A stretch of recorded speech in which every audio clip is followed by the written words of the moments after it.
Hello friends, welcome to Excel Skill Corner. Topic of this video is how to fill blank cells quickly. Sometimes when we get a data, we can see that there are a lot of blank cells which needs to be filled. For example, in this data, under the division header, we can see gain, productivity, utility, etc.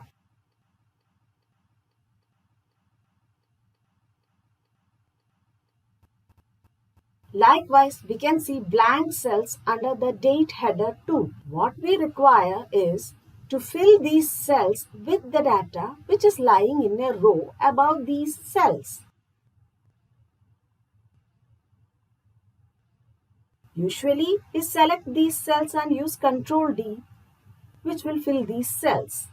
But it is a time-taking process. Doing this individually is a waste of time.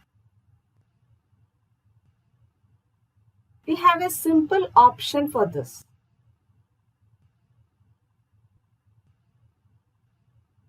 First, we shall select the whole data and then select Go to Special option from Find and Select in the Editing category of the Home tab, which will open a Go to Special window. In the window, we shall select the Blanks option, which will select all the blank cells in the data. Then, in the formula bar, we shall type equal to and click on a cell with data which has a blank cell below it. On pressing Ctrl Enter, we can see that all the blank cells are filled with the data just above the blank cell. This is a very simple but useful option. With that said, I'm signing off. Let us meet again in a new video with a new topic.